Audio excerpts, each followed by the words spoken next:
मंगनी बेसिकली एक अनाउंसमेंट है कि मैं अब कमिटेड हूँ। अगर माइंड ही इस तरफ है कि जी रेड फ्लैग है कि नहीं, तो आप ना उस शख्स के बारे में क्यूरियस नहीं हो। माएँ जो है वो बताएंगी जी मेरी बेटी को ये बनाना आता है, वो बनाना आता है। तो वो था एक खातून खाना, पूरा घर चलाती थी, कमाने वाला था, वो मर्द था। अब ऐसा नहीं है, अपने दिमाग को, अपनी अप्रोचेस को चेंज करना। नाज़रीन, मंगनी या एंगेजमेंट ये जिंदगी का एक ऐसा मरहला है जहां पर दो लोग एक दूसरे से शादी का वादा करते हैं और ये एक जज्बाती लम्हा बन जाता है।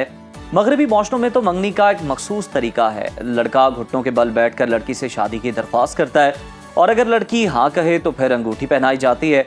लेकिन मशरकी ममालिक में ये रिवायत थोड़ी सी मुख्तलिफ है। मशरकी माशरों में मंगनी एक रस्मी तकरीब होती है जहां दोनों खानदान मिलकर इसका ऐलान करते हैं। इसके बाद रिश्ता तय होने की खुशी में तकरीब मुनक्किद की जाती है। कुछ अर्सा पहले तक तो मंगनी के फंक्शन में लड़का लड़की की मौजूदगी बिल्कुल भी ज़रूरी नहीं होती थी, लेकिन आजकल मंगनी की तकरीब में लड़का लड़की की मौजूदगी बहुत ज़रूरी होती है। बल्कि मैं कहूँ कि उनके बगैर ये काम हो ही नहीं सकता। चलें, आपने उसकी ज़रूरत तो बता दी, मैं अहमियत बता देता हूँ। अहमियत ये कि और इसके जो मकसद हैं, इसके जो फ़वाइद हैं, इसके जो नुकसानात हैं, वो कुछ हमने आपको बताया और बाकी हम जानेंगे। हमारे साथ मौजूद है relationship coach doctor Sana Yasir. Doctor Sana, welcome to Suno Pakistan.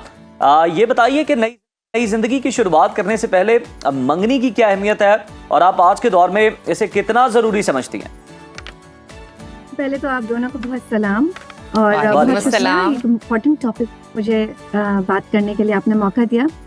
देखिए, देसी कल्चर है हमारा, हमें ये समझने की ज़रूरत है कि हमने जो भी चीज़ें एक्वायर की हैं मगरिब से, या हमने जो बेहतर समझा अपने रिचुअल्स में, उसमें एक एंगेजमेंट भी आती है। मंगनी कह लीजिए, एंगेजमेंट कह लीजिए, इसके पीछे लोगों का मकसद अब बदल गया है क्योंकि रिलेशनशिप डायनामिक्स चेंज हो रही है। अच्छा, वो किस तरह से चेंज हो रही है?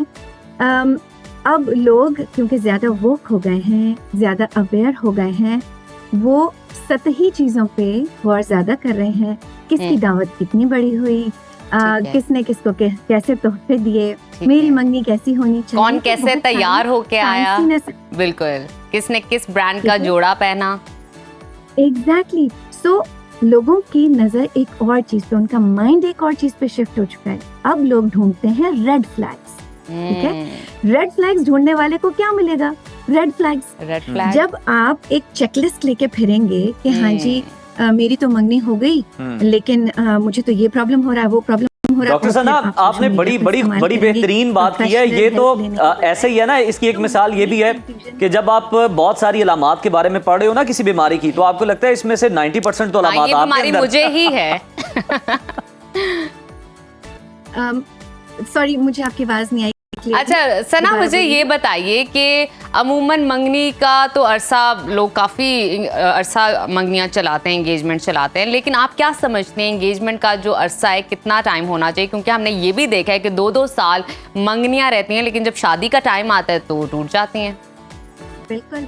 देखिए, अब होता क्या है, जिसको क्लियर नहीं होगा ना कि मंगनी के बेनिफिट्स क्या हैं, वो उसको सही से उस पीरियड को इस्तेमाल नहीं कर पाएंगे। मंगनी बेसिकली एक अनाउंसमेंट है कि मैं अब कमिटेड हूँ, उसके बाद मैं इधर उधर नहीं देखूंगा या देखूंगी। ठीक है, सो वो कमिटमेंट आप क्यों करते हैं? ताकि उस पर्सन को आप थोड़ा गहरी इमोशनल कनेक्शन डेवलप कर सकें, उसके आदात और अतवार से आप रोशनास हो सकें, आप उसको समझ सकें, किस लेवल पे समझ सकें। इसलिए रेड फ्लैग्स हैं, इसलिए कि आप उसके साथ जिंदगी गुजार सकते हैं कि नहीं। ठीक है, जैसे आपने चंद अहम सवाल करने होते हैं। मैं आपको बताऊं, मुझे इतनी हैरत होती है जो लोग मुझे अप्रोच करते हैं, स्पेशली यंगस्टर्स जो अब 20s में है या 30s में, वो लोग जिनकी शादियां नहीं हुई, उनको यही मालूम नहीं होता कि जब किसी से वो पहली दफा मिल रहे हैं, चाहे वो एक अरेंज सेटिंग हो, रिश्ता आंटी के थ्रू हुई हो, चाहे वो ऑनलाइन डेटिंग की वजह से हो रहा हो, कोई ऐप यूज करने की वजह से हो रहा हो, उनको मालूम ही नहीं होता सही सवाल क्या हैं जो इस वक्त उनको करने चाहिए। फॉर एग्जाम्पल, बिल्कुल बहुत अहम सवाल होता है कि जी घरेलू जिम्मेदारियां कौन क्या अब उठाएगा, फाइनेंसेस किस तरह से शेयर होंगे, अलाउड इंटरफेरेंस कितनी होगी इन लॉज की। आई होप आप मुझसे एग्री करें कि ये बहुत अहम सवाल हैं जो कि बाद में और इन अहम बातों को छोड़ के डॉक्टर सना, फोकस इस पे हो रहा होता है कि मेरी साइड के गेट का, जो गाड़ी का गेट है, वो खोला है या नहीं खोला तो जनाब ये रेड फ्लैग है, ये तो रिस्पेक्ट नहीं दे रहे। मतलब छोटी छोटी चीजों में पड़े हुए हैं। ठीक है। सो ये समझना कि एंगेजमेंट का पीरियड लंबा या छोटा होने से फर्क नहीं पड़ता। बिल्कुल ठीक। अगर आप वो अहम सवाल जल्द से जल्द कर लें। अच्छा सना, मुझे इस हवाले से भी बताएं, बड़े अच्छे तरीके से आपने आइडेंटिफाई किया कि ये प्रॉब्लम इस तरह आती हैं और रेड फ्लैग्स ऐसे होते हैं। मुझे ये बताइए कि फॉर एग्जांपल दो लोगों में, दो ग्रुप्स में, दो फैमिली में कोई ना कोई इख्तलाफात हो जाते हैं, तो उनको हल कैसे किया जा सकता है? क्योंकि इख्तलाफात होना, गलतफहमियाँ होना, ये एक रवैया है इंसान का, ठीक है, ज़रूरी नहीं है वो इंसान गलत हो, तो मामूली हो जाए तो उसको किस तरह सॉर्ट आउट किया जा सकता है? देखिए, बहुत अच्छी बात की आपने, सॉर्ट आउट करने की नीयत होनी चाहिए पहले, ठीक है।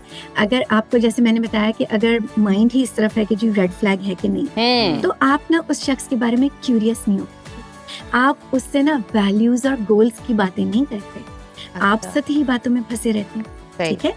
सो जब आप क्यूरियस होंगे, जब आप सही सवाल करेंगे, थोड़ी सी प्रोफेशनल हेल्प लेके देखें, आपको ये शऊर आ जाएगा कि मैं जिससे बात कर रहा हूँ उससे मुझे कम्युनिकेट कैसे करना है, क्या मेरी बात उसके दिमाग तक पहुँच भी रही है, क्या मैं जो बात कर रहा हूँ उससे हम दोनों को कोई फायदा होगा, या ये महज जो है ना वो शाइनेस और ऑकवर्ड साइलेंस और ऑकवर्ड मोमेंट्स के ऊपर। अच्छा डॉक्टर सना, ये भी बताइएगा कि ये जो मंगनी की रस्म है, इसमें अब जो हम थोड़ी सी कमी देख रहे हैं, इसकी वजह आपको लगता है कि एक वो फैक्टर भी था, वो तर्ज अमल, या उसको तर्ज अमल से ज्यादा बदतहजीबी कह लें, कि जो कुछ फैमिलीज की जानिब से सेट की गई, यानी खास तौर पर लड़के वालों की साइड से, यानी लड़कियों से मंगनी के बाद उनकी फैमिली से खातिर मदारतें करवाना, और दावतें कराना, साथ अपना पूरा जो टब्बर है वो ले जाना बहनों को, भाइयों को, तो इस वजह से भी लोग अब कतराते हैं, खास तौर पर लड़की वाले। देखिए, कतराना अब क्योंकि डायनामिक्स चेंज हो रहे हैं ना, अब आप ये देखें कि जो हमारा टिपिकल माहौल था कि जी लड़की आएगी, परोसेगी खाना, माएँ जो है वो बताएंगी जी मेरी बेटी को ये बनाना आता है, वो बनाना आता है, तो वो था जब आपके हाउस होल्ड्स में एक खातून खाना पूरा घर चलाती थी, और ब्रेड विनर जो था, जो कमाने वाला था, वो मर्द था।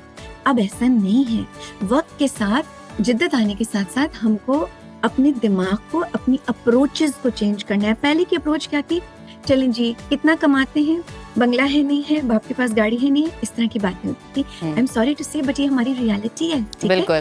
अब जो मैं एडवाइस करती हूँ या जो मैं समझाती हूँ, कहती हूँ अपनी अप्रोच चेंज करें, लड़की वाले भी लड़के वाले भी। जिन दो पार्टनर्स को जिंदगी साथ गुजारनी, उनको बहुत सी चीजें इस पीरियड में, एंगेजमेंट पीरियड में तय करनी। अच्छा डॉक्टर सना, मुझे इस हवाले से बताइए, ये जो एंगेजमेंट पीरियड में बातें डिस्कस करना और सेट करना है, उसमें अमूमन लड़के भी इस तरह की मिस्टेक करते हैं, लड़कियां भी करते हैं कि लड़के कहते हैं कि अपने आप को डिस्कस करने की बजाय, अपने गोल्स को डिस्कस करने के बजाय, वो कहते हैं कि भाई मेरे लिए मेरी फैमिली बहुत इंपॉर्टेंट है, जो कि है, मेरी फैमिली में ये चीज़ें होनी चाहिए, मेरी माँ का ये और फादर का कुछ ऐसा सिलसिला, मतलब वो अपनी फैमिली को प्रायोरिटाइज कर रहे होते हैं, अपने बारे में कम बता रहे होते हैं, और ये अमूमन लड़कियां भी गलती करती हैं। तो इसको किस तरह हम आइडेंटिफाई कर सकते हैं और साथ ही साथ इसको बेहतर कैसे कर सकते हैं? जैसे मैंने कहा कि चंद इम्पोर्टेंट डिसीजंस शादी से पहले डिसाइड होने चाहिए। वो डिसीजन तब आएगा जब उसके बारे में खुल के डिस्कशन हो सकेगा, ओपन कम्युनिकेशन हो सकेगी, बगैर जजमेंट के। देखें, एक लड़की की भी ख्वाहिश होती है मैं कुछ बनूं, मेरा भी नाम हो। लड़के का अगर सिर्फ फिक्सेशन यही होगा कि जी मेरी माँ की खिदमत हो जाए, मेरे घर वालों का ख्याल हो जाए, मेरे घर को मैनेज कर लो, तो उसका गोल और लड़की का गोल फर्क है। प्लीज किसी ऐसे रिश्ते में ना फंसे जहां आपके गोल्स अलाइंड ना हो। ये रेड फ्लैग नहीं है, ये रिजेक्शन नहीं है, ये अलाइनमेंट है वैल्यूज की। ये बहुत जरूरी है। प्लस ये जाहिर होना कि जी मेरी इमोशनल नीड्स क्या हैं, आपकी इमोशनल नीड्स क्या हैं, क्या हम दोनों एक दूसरे की इमोशनल नीड्स को मैनेज कर सकेंगे। बहुत से ऐसे लोग हैं जो कहते हैं हाँ ठीक है, मैं घर पे भी वक्त दूंगी, मैं तुम्हें भी हेल्प करूंगी, बिल्कुल, इसमें कोई हर्ज नहीं, बिल्कुल, लेकिन ये बात होना जरूरी है। अजम्पशन की कोई गुंजाइश नहीं है हर रिश्ते में। बहुत शुक्रिया डॉक्टर सना, बड़े अच्छे तरीके से आपने ये रिलेशनशिप के हवाले से प्रॉब्लम्स को आइडेंटिफाई किया और सॉर्ट करने के मामलात और हल भी हमें बताएं, क्योंकि रिलेशनशिप बहुत नाजुक होता है, इसको बड़े प्यार से, ध्यान से और केयर के साथ लेके चलना चाहिए।